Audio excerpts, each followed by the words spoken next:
آج ملک کی معیشت زمین بوس ہو چکی ہے. چین کی 70 سالہ دوستی جب معاشی دوستی میں تبدیل ہونے لگی اور چائنا نے جب دنیا سے تجارت کرنے کے لیے پاکستان کو اپنا گزرگاہ بنایا، پاکستان کے راستے سے تجارت کرنے کا فیصلہ کیا، تو میرے دوستو، ہم ہیں بڑے چھوٹے لوگ، غریب لوگ، لیکن میں ہمیشہ حکمرانوں سے کہتا ہوں کہ یہ جو بہت بڑی خوبصورت بلڈنگ آپ کو نظر آ رہی ہے، عظیم الشان عمارت ہے، جس کے بارے میں کہتے ہیں کہ یہ تو زرداری صاحب نے بنائی ہے، یہ تو میاں نواز شریف صاحب نے بنائی ہے، اور اس میں کوئی شک نہیں ہے کہ چین کے ساتھ تجارتی تعلق یہ پاکستان میں غیر متنازع مسئلہ تھا.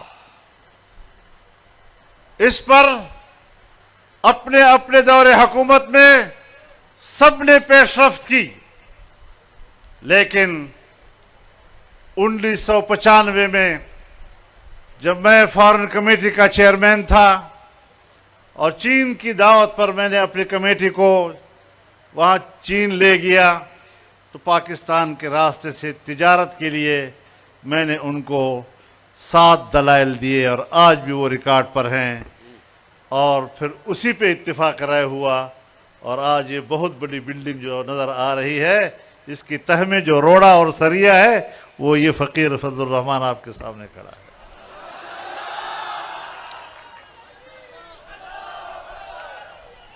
ہم نے پاکستان کو اپنا گھر سمجھا، اس گھر کو خوشحال رکھنا، اس کو اپنا عقیدہ بنایا، اس کو اپنا نظریہ بنایا. لیکن مجھے یاد ہے جمعیت علماء اسلام کے پشاور صوبے کے مرکز میں ایک کنونشن تھا. 2017 میں میں نے یہ بات کہی تھی.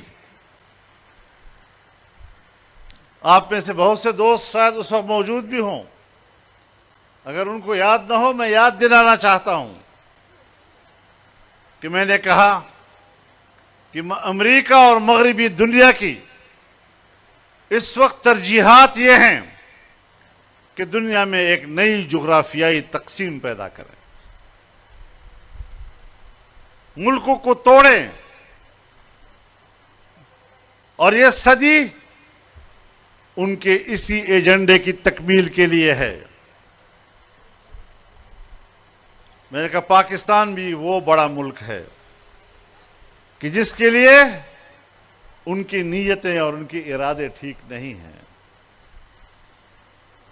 اور جب چائنا کے ساتھ ہم تجارتی تعلق بنائیں گے تو پھر یہاں پر ملک کو نقصان پہنچانے کا آغاز سیاسی عدم استحکام کے ساتھ ہوگا. ملک کے سیاسی نظام کو مستحکم رکھو، اسے نقصان مت پہنچاؤ، ورنہ اس کے بعد معاشی عدم استحکام کا دور آئے گا. ہماری بات کو صدا صحرا کی حیثیت دی گئی، پھر معاشی عدم استحکام کا دور چلا. پھر میں نے آپ کو یہ بھی کہا تھا کہ معیشت اس حد تک گر چکی ہے کہ آنے والی کوئی حکومت اب اٹھا بھی نہیں سکے گی. میاں شہباز شریف صاحب نے فرمایا کہ میں نے بطور چیلنج قبول کیا ہے، میں ملک کی معیشت کو اٹھاؤں گا، لیکن وہ نہیں اٹھا سکے. چائنا گئے، آرمی چیف کو بھی ساتھ لے کر گئے اور پاکستان میں چائنا کی سفارتکاری کو بحال کرنے کے لیے انہوں نے چین کی حکومت کو آمادہ کرنے کی کوشش کی، لیکن انہوں نے ایک ہی بات کہی کہ آپ کے ہاں سیاسی استحکام نہیں ہے اور آپ کے ہاں امن و امان کی صورتحال خراب ہے۔ جب امن و امان کی صورتحال خراب ہوگی تو یقیناً آپ کی معیشت بھی تباہ ہوگی، اور جب آپ نے سیاسی طور پر ملک کو کمزور کر دیا، پہلے بھی ہماری سرمایہ کاری ضائع ہوئی اور اب دوبارہ ہم کیسے آئیں؟ پہلے اپنے حالات تو ٹھیک کرو۔ یہ ایسی بات نہیں جو میں یہاں آپ کے سامنے پبلک میں بات کر رہا ہوں، میں نے پرائم منسٹر کی موجودگی میں قومی اسمبلی کے اندر ان کے سامنے یہ بات کہی ہے، اور میں نے ان سے کہا بصد احترام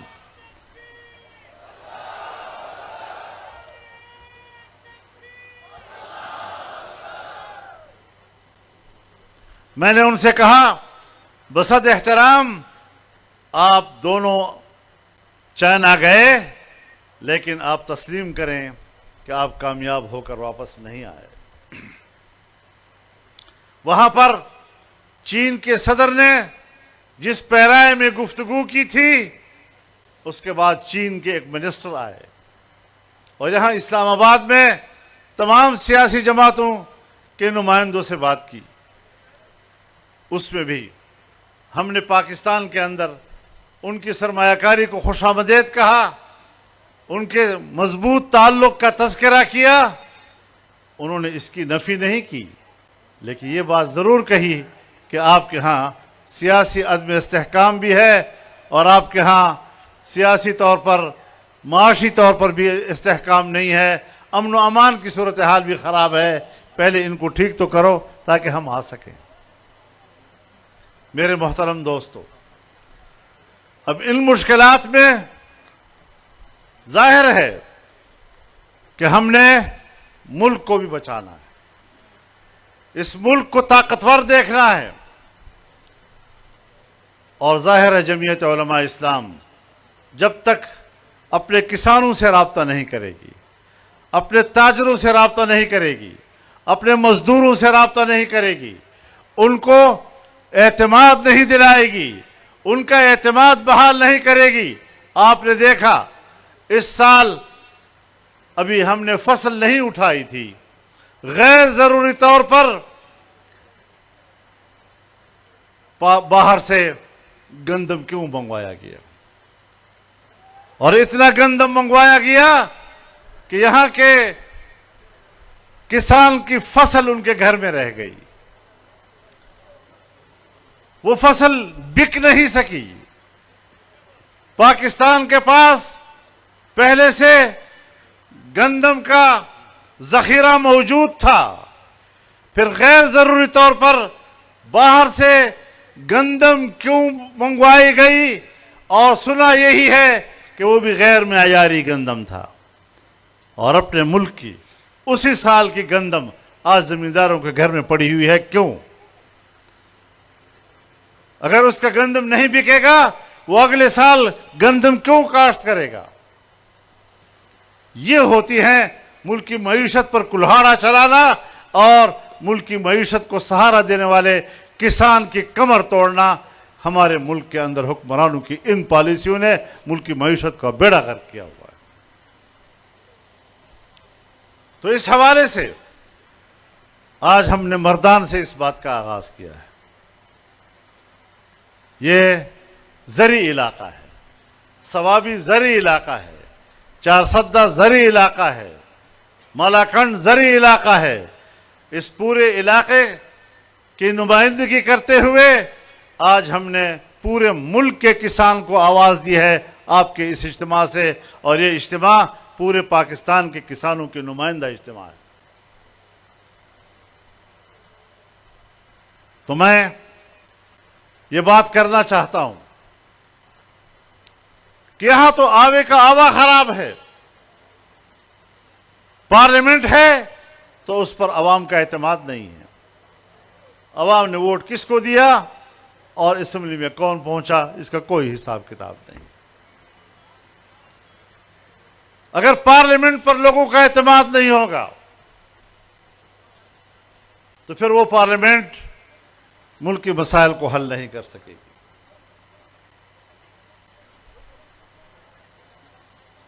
مذہب کو نشانہ بنایا جا رہا ہے. جب کسی حکمران سے نہ ہو سکا تو اب وہ کام عدالتوں سے لیا جا رہا ہے. ختم نبوت کے مسئلے کو چھیڑا گیا.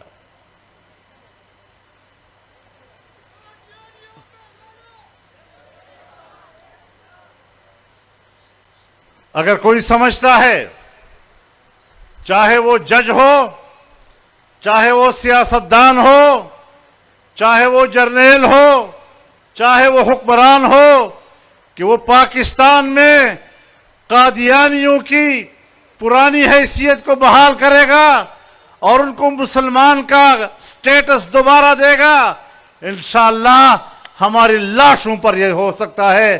ہماری لاشوں کے اور زندہ انسانوں کے اوپر یہ فیصلے نہیں ہو سکیں گے. نعرہ تکبیر! دا قادیانیانو کم یو یار دے, دا امریکی چھ کم یو یار دے. جب تک سورج چاند رہے گا, جب تک سورج چاند رہے گا, کل بھی مفتی زندہ تھا, کل بھی مفتی زندہ تھا.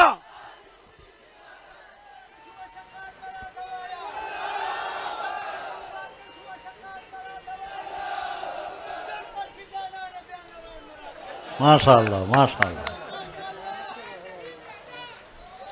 انشاءاللہ اگر یہی جذبہ رہا, یہی شوق رہا, دنیا کی کوئی طاقت آپ کو شکست نہیں دے سکتی.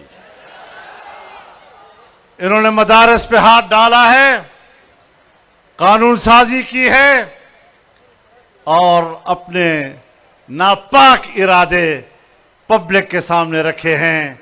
کس لیے رکھے ہیں؟ پاکستانی مسلمانوں کو خوش کرنے کے لیے. پاکستانی مسلمان اور عوام, ان کی ہمارے مقتدر قوتوں کی نظر میں کوئی حیثیت نہیں. وہ اپنے آقاؤں کو پیغام دینا چاہتے ہیں کہ ہم آپ کے غلام ہیں. یہاں قرآن و حدیث کے علوم کا خاتمہ کیا جائے گا, یہاں اسلامی تہذیب کا خاتمہ کیا جائے گا. تم نے امریکہ سے عہد و پیمان کیا کہ تم قرآن و حدیث کے علوم کا خاتمہ کرو گے, ان کے مدارس کا خاتمہ کرو گے, اسلامی تہذیب کا خاتمہ کرو گے. اور میں نے مدینہ منورہ میں آقا نامدار سے وعدہ کیا ہے. نعرہ تکبیر! نعرہ تکبیر! امریکہ کا جو یار ہے, امریکہ کا جو یار ہے, یہودیہ کو جو یار ہے, یہودیہ کو جو یار ہے, قائد جمعیت مولانا فضل الرحمان. کہ انشاءاللہ ہم پاکستان میں علوم اسلامیہ و قرآن و حدیث اور ان کے مراکز, مدارس اور اسلامی تہذیب, ان کے تحفظ کے لیے جان دے دیں گے, لیکن تمہارے ایجنڈے کو کامیاب نہیں ہونے دیں گے. لبیک لبیک لبیک لبیک لبیک لبیک لبیک لبیک. قائد اشارہ کوا, قائد اشارہ کوا, قائد اشارہ کوا. لبیک لبیک. دینی مدارس کے خلاف اپنا ایجنڈا اور اپنی ذہنی غلاظت اگر تم پبلک کے سامنے رکھ سکتے ہو اور ان کے خلاف اعلان جنگ کر سکتے ہو امریکہ کی پشت پناہی میں, تو آقا نامدار کی پشت پناہی میں ہم بھی آپ کے خلاف اعلان جنگ کر سکتے ہیں. مقابلہ ہوگا, جہاد ہوگا, دیکھا جائے گا کہ تم کس طرح دین کو ختم کر سکتے ہو اور مدارس کو ختم کر سکتے ہو. سبیلنا سبیلنا سبیلنا سبيلنا سبيلنا سبيلنا قائد الإشارة كوا قائد الإشارة كوا قائد الإشارة كوا میرے محترم دوستو، میرے کسانوں، اسلام، علماء اور دین کے ساتھ آپ کے رشتے کو توڑا جا رہا ہے۔ آج عہد کریں کہ ہم اس رشتے کو مضبوط بنائیں گے، ہم زراعت کے شعبے کو بھی ترقی دیں گے، ہم ملک کی معیشت کو بھی مستحکم کریں گے، لیکن دین اسلام کا جھنڈا بھی بلند کریں گے، جمعیت علماء اسلام کو بھی طاقتور بنائیں گے، تاکہ اس محاذ پر ہم ہر جنگ کامیابی کے ساتھ لڑ سکیں۔ ہم نے بندوق نہیں اٹھانی، ہم نے سیاسی جدوجہد کر دی ہے۔ اعلاء کلمت اللہ کے لیے ہر جدوجہد جہاد کہلاتا ہے۔ انشاءاللہ یہ راستہ ہم سب کا راستہ ہے۔ ہم نے جاگیرداروں کا مقابلہ کیا ہے، ہم نے جابر قوتوں کا مقابلہ کیا ہے، ہم ان کے پشپناہوں امریکہ اور مغربی دنیا کا مقابلہ کیا ہے۔ آج روس کو کیا شکست دی ہے؟ روس کو ہم نے شکست دی ہے، روس کو افغانوں نے شکست دی ہے، اپنے خون سے ان کو شکست دی ہے۔